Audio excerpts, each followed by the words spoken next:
अल्लाह सुब्हानहू व तआला फरमाते हैं कुरान मजीद में सूरह अल इमरान में सूरह नंबर 3 आयत नंबर 64 में, तालो इला कलमतिन सवाइम बैन बैनकुम, आओ उस बात की तरफ जो आप और हम में यकसा है।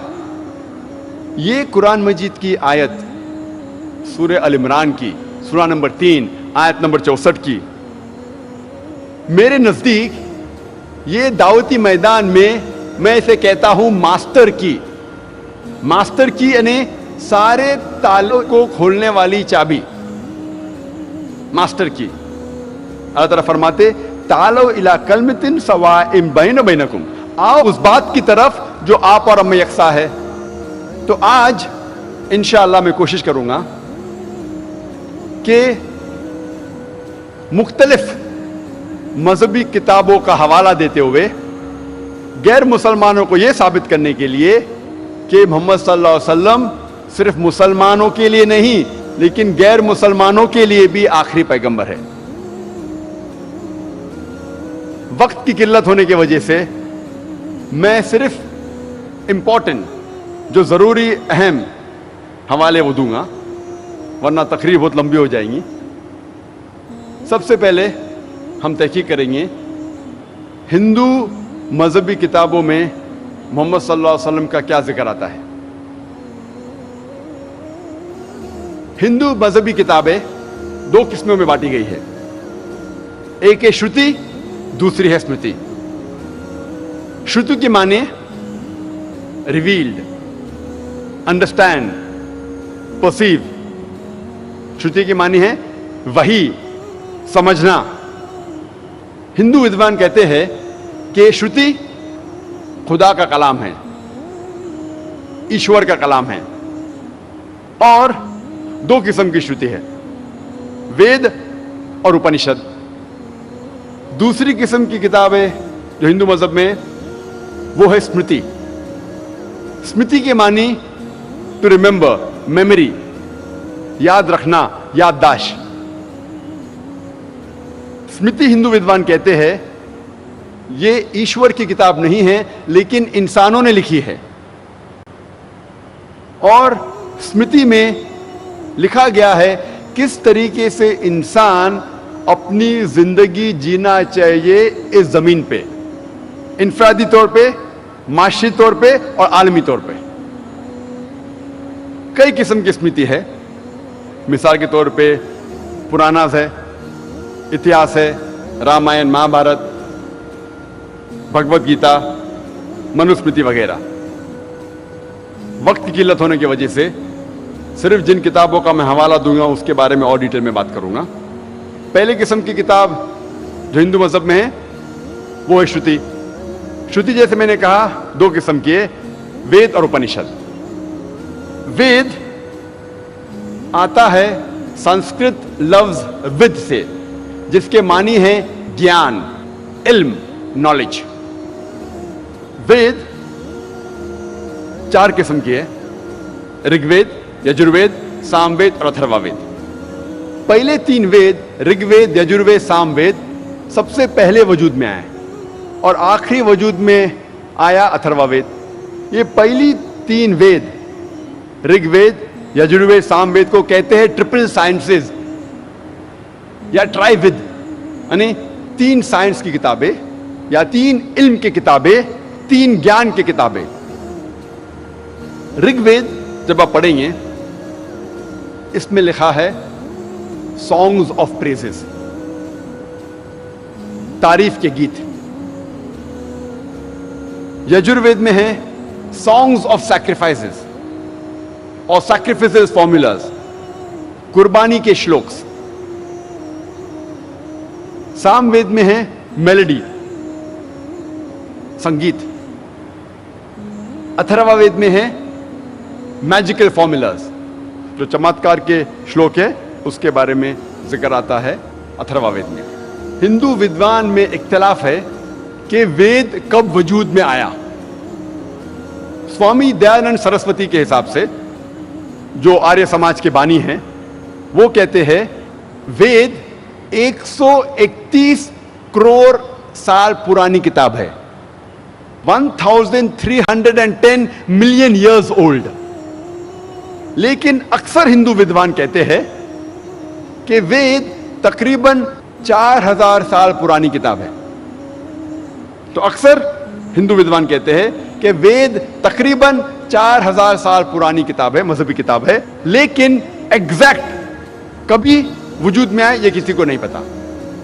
हिंदू विद्वान को यह भी नहीं पता कि वेद किस जगह पे पहली बार वजूद में आई, दुनिया के किस इलाके में। हिंदू विद्वान को यह भी नहीं पता कि सबसे पहले कौन से इंसान को मिली या कौन से संत या कौन से ऋषि को मिली। इतने इख्तिलाफ के बावजूद हिंदू ये मानते हैं कि वेद सबसे ऊंची हिंदू मजहबी किताब है। अगर वेद किसी और हिंदू मजहबी किताब से टकराती है तो हमें मानना चाहिए वेद में सबसे ऊंची। दूसरी किस्म की किताब मैंने कहा कि स्मृति। स्मृति में पुराना है, इतिहास है। पुराना जैसे हम जानते हैं उर्दू और हिंदी में पुराना मतलब एंशिएंट, पुरानी किताब, इसीलिए उसका नाम है पुराना। पुराना में जिक्र आता है किस तरीके से कायनात वजूद में आई और कहानी किससे है, देव और देवी के। और पुराना को 18 जिल्दों में तकसीम किया था महर्षि व्यास ने। और एक अहम पुराना का नाम है भविष्य पुराना। मोहम्मद सल्लल्लाहु अलैहि वसल्लम का जिक्र करने के पहले हिंदू मजहबी किताब में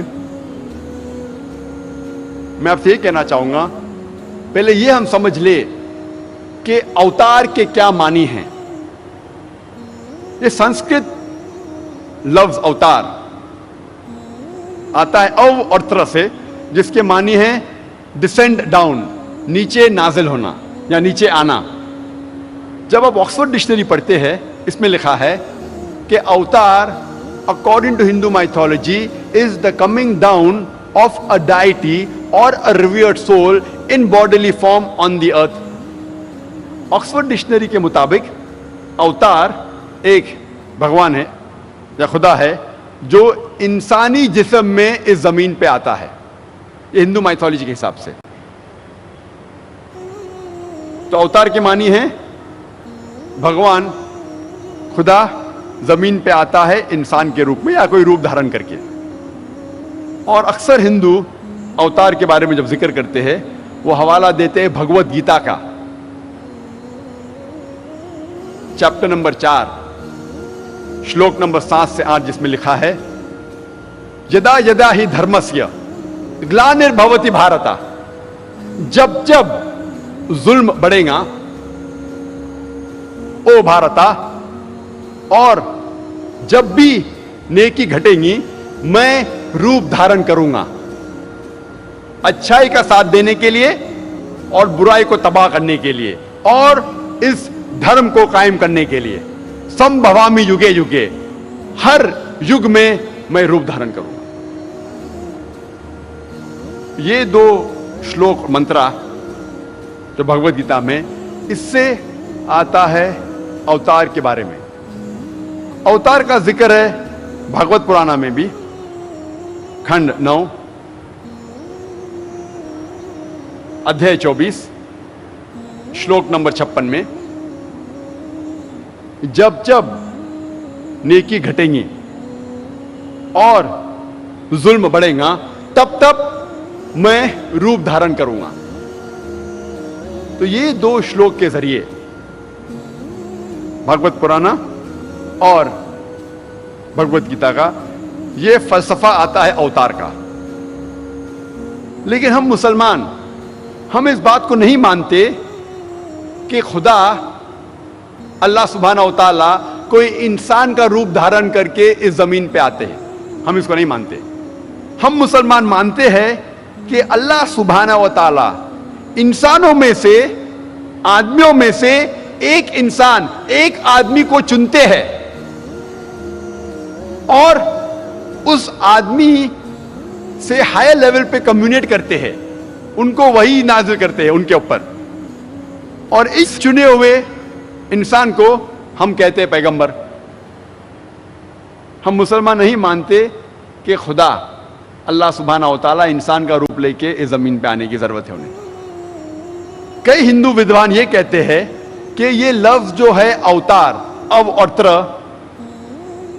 it has a positive case.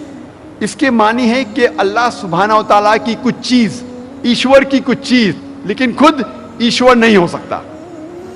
इसीलिए वो कहते हैं कि अवतार के सही मानी है अव अर्थ, मतलब नीचे भेजना, और खुदा ईश्वर इंसानों को नीचे भेजते हैं लोग को सही रास्ते पे लेके आने के लिए।